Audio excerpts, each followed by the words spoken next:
First time I've seen Canada Joe Plazek in quite some time. I think the last time we saw each other has to be at least 20 years. It's been, I'll bet you it's been 25. Yeah. Yeah. 99 was the last year that he actually ran on dirt. Did CASCAR for a while. 2002 was his last time there. So what the heck have you been doing? Staying busy. There's still lots to do. I've got 4 boys and a daughter, and there's grandkids. We did motocrossing for a while with the boys. Now they're getting older, and the injuries are taking them out. That's pretty much what happens to everybody in that, doesn't it? Yeah, it's a young guy sport. And, Yeah. I've got one son that all of a sudden just said, I want to run an enduro car. Mm-hmm. And I was like, what? Why? And he was like, I don't know. Okay. So we put something together, and now we're right into it. It's maybe into it too heavy. Yeah, a little bit. So we're here at the Fonda Museum right here on the property at Fonda Speedway. Joe is getting inducted into the New York State Stock Car Hall of Fame here today with Mitch Gibbs and Dale Plank. Your guys passed. Did they cross much? Maybe Syracuse with Mitch, but Dale? Well, Mitch ran at Canandaigua some. That's true. I forgot about that. Dale was mostly, I think Dundee was where I, ran with Dale. Good guys.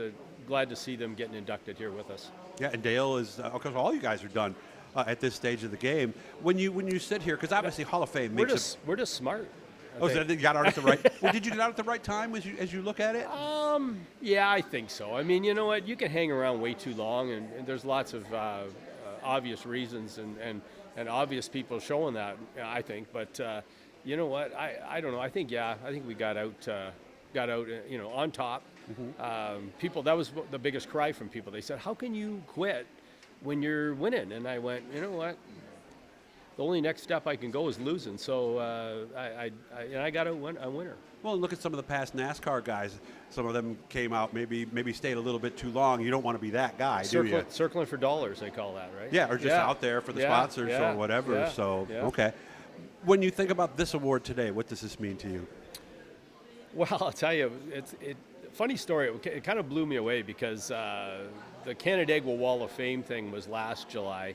And I told my family, I said, that was the third one. That was, we were inducted into the dirt in 09, I think, and then I think 212 and 4 score in Western New York, and then a Wall of Fame at Canandaigua. And I said to the family, I want you all to come to Canandaigua because this is the last one I'm going to be inducted into. Oh, really? Probably, right? Yeah. So this was a surprise. Well, it was, and I got a call. And the funny story was, we were on our way home in the vehicle from an event.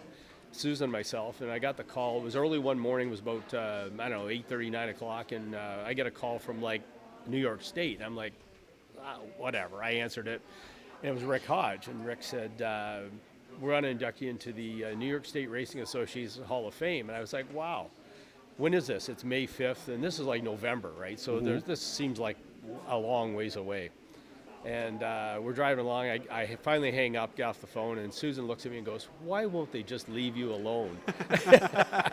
And I tell everybody that because that's kind of the racing's a great deal, but when you do distance yourself from it, you're out of it, right? And although I do keep track of who's winning, who's doing. You do? Oh, I do. Okay. In fact, people are sometimes amazed. I know exactly what's going on because now there's so many apps.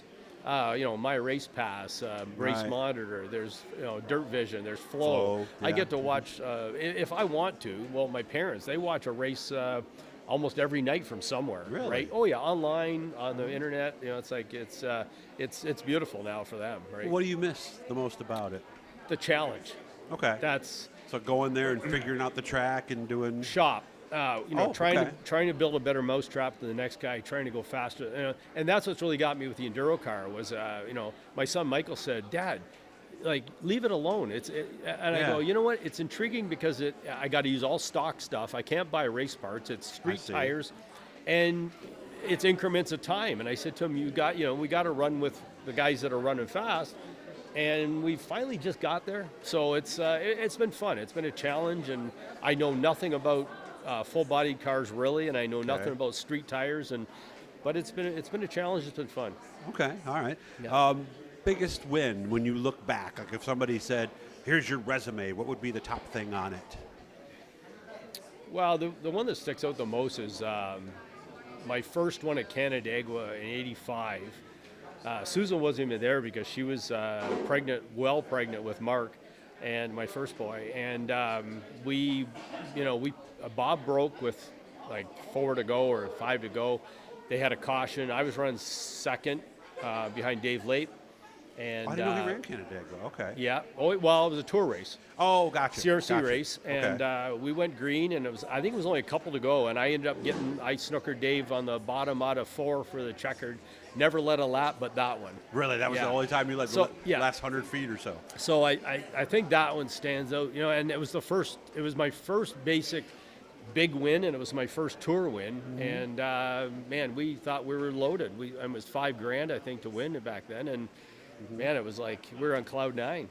Syracuse. The biggest thing I think of when I think of Syracuse is you had that, what was it, Pontiac heads or something like that? We had a couple Pontiac motors, yeah. Did they just make torque because you were always fast at Syracuse but didn't tend to make it into victory lane? Well, Syracuse was a horsepower track, but then when they changed the race, they made it a fuel mileage race. Yeah.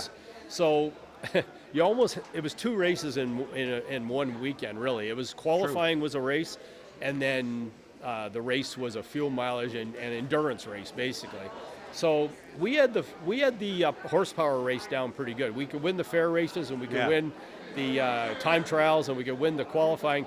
We just had trouble with the fuel mileage and winning. It sucked a lot more fuel than some of the other motors. Oh didn't yeah, it? yeah. Okay. They made a lot of power, so they used a lot of fuel, right? Right. So and I had trouble. My foot was heavy, and I like to go fast, so it was hard for me to pedal and save fuel. So but that's what you had to do to win there, didn't you? You couldn't that just, race, right? that race in the end, you had to stretch as there was a lot of things. There was a lot of strategy. You had to be strategic with your stop. You had to be around the top cars at the end and survive, right? And then you had a shot at it. If you were there with 20 to go, you had a shot at the win. And of course, when to pit was always the big thing too, right? right? And it turned into a 2-stop track, like 2-stop race after a while, because they lengthened it. When I started, it was shorter. Yeah. And then they lengthened it out, and then it made it that tires and fuel were big.